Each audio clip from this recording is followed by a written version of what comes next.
ينظرون الى الابل كيف خلقت، اگر تمہیں علم نباتات ہی سیکھنا ہے تو آؤ قرآن سے سیکھو، قرآن سکھاتا ہے وَيَنبُتُ بِهِ نَبَاتُ الْأَرْضِ۔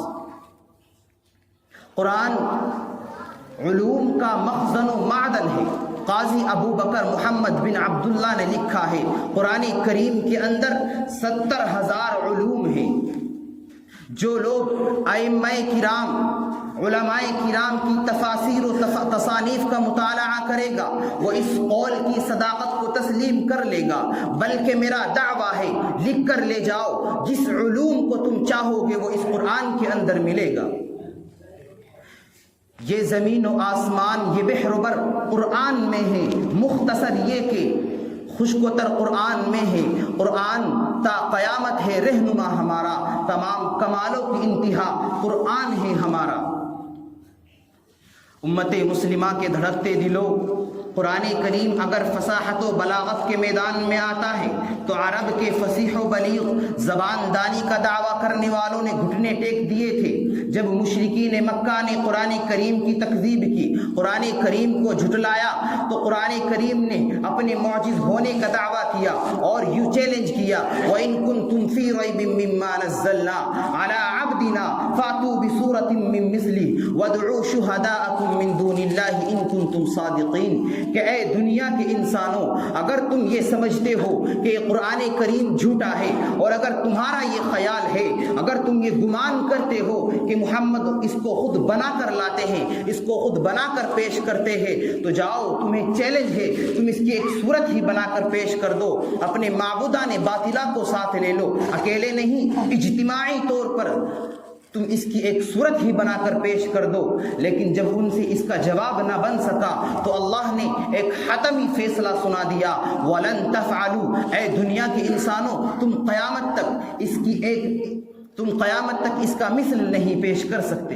نوجوان دوستو، جب حضرت عمر رضی اللہ عنہ اپنی بہن اور بہنوئی کو ایمان لانے کی پاداش میں مار رہے تھے، ایمان لانے کی وجہ سے مار رہے تھے، لیکن جب قرآن سنتے ہیں تو فوراً حالت بدل جاتی ہے اور رو کر یوں کہتے ہیں اے لوگو، اے ایمان لانے والو، عمر کے گلے میں رسی ڈال کر مکے کی گلیوں میں گھسیٹتے ہوئے آقا کے قدموں میں لے جا کر ڈال دو۔ حقیقت ہے بڑے سے بڑے فصحائے عرب نے جب قرآن کریم کو سنا تو اس کی جادو بیانی اور اثر انگیزی کا مقابلہ نہیں کر سکے۔ طفیل دوسی، ان کے ایمان لانے کا واقعہ بڑا عجیب ہے۔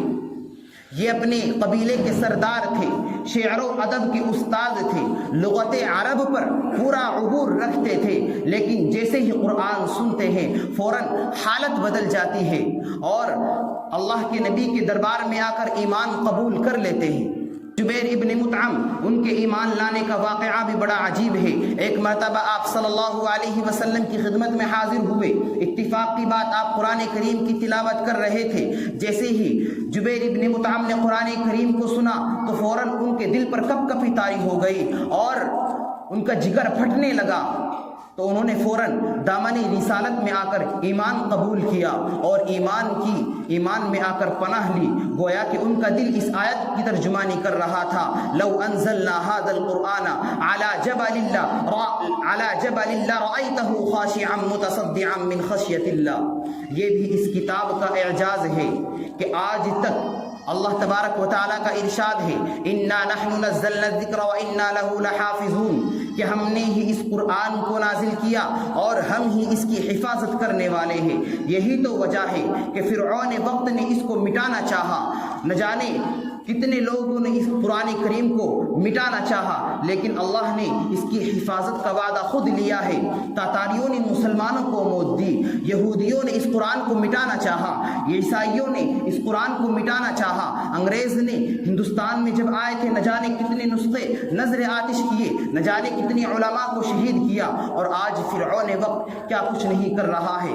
لیکن شاید ان کو معلوم نہیں ہے کہ جب اللہ کسی چیز کی حفاظت کرنے پر آتے ہیں تو وہ اللہ پرندوں سے کام لے لیتے ہیں۔ سنا دو ان ظالموں سے اصحاب فیل کی ہلاکت کا واقعہ بتا دو، ان دشمنان اسلام سے نوح علیہ السلام کی کشتی کا واقعہ، اور سنا دو ان دشمنان اسلام سے موسیٰ علیہ السلام کی پرورش کا واقعہ کہ فرعون کی گود میں ہی پل رہے تھے۔ لیکن عزیز مسلمانوں، آج تو قرآن گھروں کی زینت بنا ہوا ہے۔ مہینوں مہینوں ہم قرآن کریم کو اٹھا کر نہیں دیکھتے۔ یاد رکھو، جو لوگ قرآن کریم کو بھلا دیتے ہیں، جو صبح اٹھ کر قرآن کریم کو نہیں پڑھتے، تو فرشتے ان کے گھر جانے کا راستہ چھوڑ دیتے ہیں۔ نوجوان دوستو، اگر آج بھی دونوں جہان میں کامیابی چاہتے ہو، اگر آج بھی اپنی آخرت بنانا چاہتے ہو، تو قرآن کریم کی تعلیمات پر عمل کرنا ہوگا اور قرآن کریم کی تعلیمات سے محبت کرنی ہوگی، قرآن کریم پڑھنے والوں سے محبت کرنی ہوگی، علماء کی قدر اپنے دل کے اندر لانی پڑے گی۔ نوجوان دوستو، اپنی اولاد کو حافظ قرآن بنانا ہوگا۔ دعا کرو کہ اللہ رب العزت ہم سب کو قرآن کریم سے سچا عشق اور عشق نبی ہم سب کو عطا فرمائے۔